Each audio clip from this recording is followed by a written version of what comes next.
परम आदरणीय प्रधानाचार्य महोदय जी, मुख्य अतिथि महोदय आदरणीय सरपंच साहब, मेरे दादो साहब, सम्माननीय गुरुजनों, गांव से पधारे हुए मेहमानों और प्यारे सहपाठियों।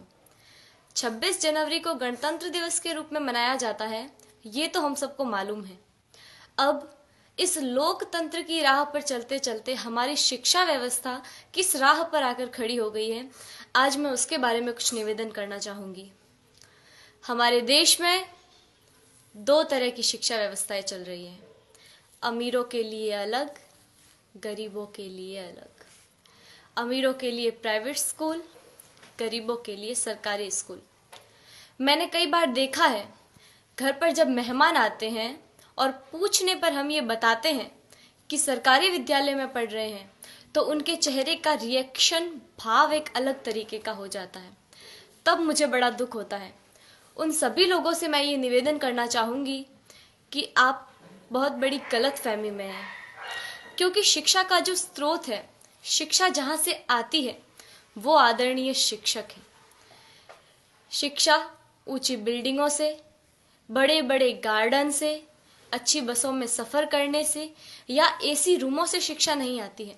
शिक्षा आती है शिक्षकों से, और वहाँ पढ़ा रहे सभी शिक्षक राजस्थान सरकार या किसी भी सरकार द्वारा आयोजित शिक्षकों को चयनित करने की परीक्षा में असफल रहे हुए लोग हैं, जिनको सरकार ने शिक्षक बनाने से इनकार कर दिया है।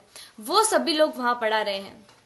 हमारा सौभाग्य है कि हम जिस विद्यालय में पढ़ रहे हैं, वहाँ के शिक्षक राजस्थान सरकार द्वारा आयोजित शिक्षकों को चयनित करने की परीक्षा, जिसमें लाखों लोग भाग लेते हैं, उन लाखों लोगों में से चुने हुए शिक्षक हैं, जिनको राजस्थान सरकार ने शिक्षक बनने के योग्य समझा है। हमारा सौभाग्य है कि हमें ऐसे ट्रेंड टीचर पढ़ा रहे हैं। मुझे गर्व है कि हम अच्छे हाथों में हैं।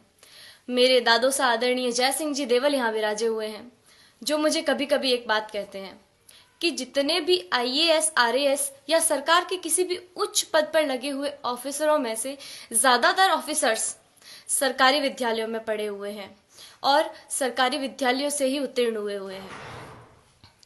वर्तमान में एक डॉक्टर, एक इंजीनियर, एक वकील, एक बिजनेसमैन, यहाँ तक कि इन विद्यालयों में पढ़ा रहे शिक्षक भी अपने बच्चों को सरकारी विद्यालयों में पढ़ाना नहीं चाहते हैं। आखिर क्या कारण है? इसका कारण है संसाधनों का अभाव। मैं आप गांव वालों से भी एक निवेदन करना चाहूंगी कि कहीं कोई गरबा हो, गणेश चतुर्थी हो, कोई आयोजन हो, कोई ऑर्केस्ट्रा हो या कहीं धरना देना हो, तो आप लोग हजारों की संख्या में पहुंच जाते हैं और हजारों की तादाद में रुपया खर्च करते हैं, लेकिन इस विद्यालय की तरफ कभी किसी ने झांक कर नहीं देखा। इस विद्यालय की ओर देखने का किसी को भी समय नहीं है। मैं आप गांव वालों से ये निवेदन करना चाहूंगी कि जितना जोश आप उधर उन कार्यक्रमों में दिखाते हैं, उतना ही जोश आप इधर इन विद्यालयों के लिए दिखाएं।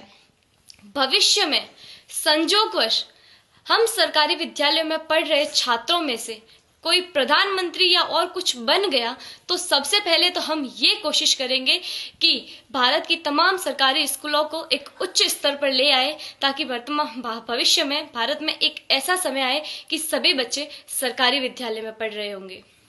मुझे जो कहना था वो कह दिया। मैंने जो कहा वो गलत है या सही, मुझे नहीं पता। इसका निर्णय तो आप लोग ही कर सकते हैं। मेरे जो मन में था वो कह दिया। अब मुझे बहुत अच्छा महसूस हो रहा है। जय हिंद, जय भारत।